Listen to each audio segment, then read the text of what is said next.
What's up, guys and gals? Me Mutahar here, and I'm beginning the intro like that because the lighting seems to be exactly the same as Mutahar's videos because I can't get my backlight to work. This is what it looks like with the backlight on.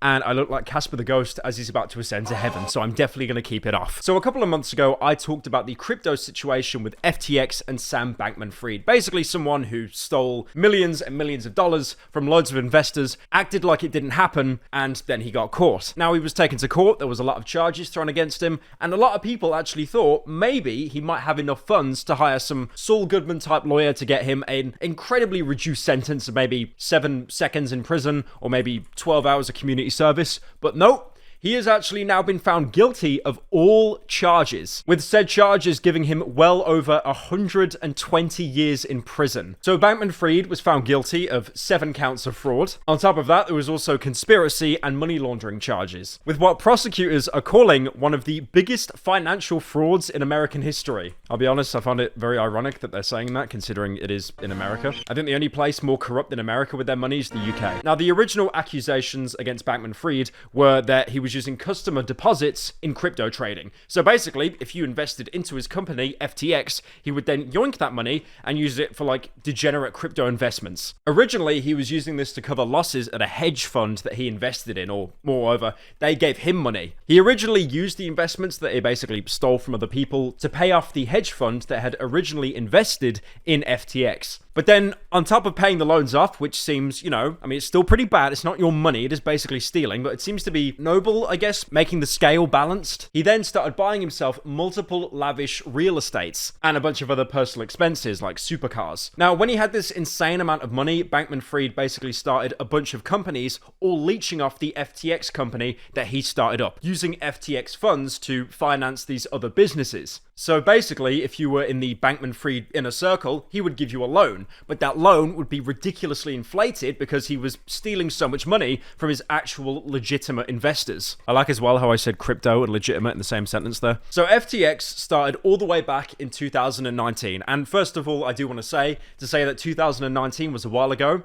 is absolutely terrifying. So when people made their FTX account, they would use it, like a lot of other crypto sites, to buy crypto and sell it. But then the top venture capital investors started joining in. The people with the insane amounts of money, the people that if you cut them, they would probably bleed pennies. And then by January 2022, the company was worth $32 billion. So basically what XQC will get paid by Kik when they renew his contract. However, in November, near the end of 2022, a lot of people started to realize, where's the money gone? The money that I've invested, it's mysteriously disappeared. It's evaporated. Now, originally people thought this was like an accounting oversight, but obviously, as we know now, it was major fraud. And billions of dollars were lost by companies and investors. And then when people started to do a little bit of digging, a little bit of research, they found that a lot of the money that they invested was actually transferred to an account called Alameda Research. And that was a cryptocurrency trading firm that was headquartered in Hong Kong. And then obviously once people started to realize that their money wasn't being held in FTX, it was in some back-end server in Hong Kong, people became a little bit suspicious and everything started to unravel. Now, in my original video on Bankman-Fried and his company, it was just a group of absolute degenerates. This guy basically admitted that he was so adamant that he could close any kind of deal, he would have very important business meetings while playing League of Legends on the side. Now, back in March of this year, before he was waiting for his trial, one of the biggest stipulations of the court case is, unfortunately, he was not actually allowed to play League of Legends. Now, even though his prison sentence could be 115 years, he might die in prison, I think the biggest punishment of this is him not being able to play League of Legends. But it does depend how you look at it, because a lot of people might actually be celebrating that he can't play League of Legends, me being one of them. Now, Bankman-Fried, despite putting hundreds of hours into League of Legends while securing these multi-million-dollar deals, is apparently only bronze ranked. Now, a lot of YouTubers that were covering this situation were basically celebrating. I have actually never seen more people go out in the street dancing and celebrating than Bankman-Fried possibly getting a life sentence and dying in prison. For example, CoffeeZilla, who was one of the YouTubers to actually break this story initially, he basically tweeted saying,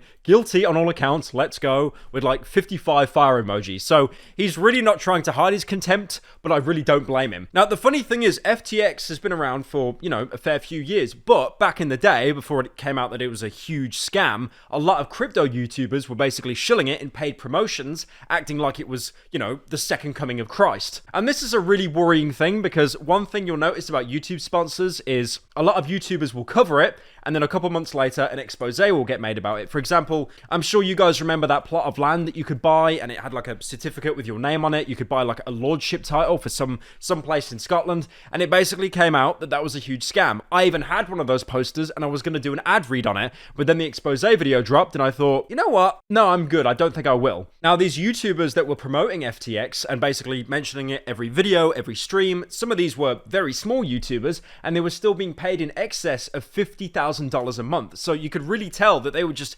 hemorrhaging money. And this brings into the equation BitBoy Crypto. Now, if you don't know who BitBoy Crypto is, that's probably good. So what this guy will do is buy a bunch of shit coins that are worth basically nothing. Basically, he is the one person you want to watch if you want to become a millionaire overnight, because take any advice he gives you and do the exact opposite, and it will basically always turn out good. But the funny thing is, BitBoy Crypto actually called out FTX before any of the other crypto YouTubers did. He was basically the first person to expose them and call them out, but again, because if you take any of his advice, do the opposite, it's a good thing, no one listened to him, because him saying FTX is bad, that probably means it's the best company in the world. Now, keep in mind as well, FTX was one of the biggest crypto traders. The reason why FTX became so popular is because they used their initial money and funds from the hedge funds to do these really aggressive ad campaigns. At one point, even buying ad space at the Super Bowl. And as we all know, ads there can go for millions of dollars for something that lasts like 15 to 30 seconds. They also did a lot of celebrity endorsements, and at one point, even getting access to the Miami Heat's arena to rename it to the FTX Miami Heat arena. So as we know, the reason why FTX were exposed is because they borrowed a lot of money to Alameda, but a lot of that money was from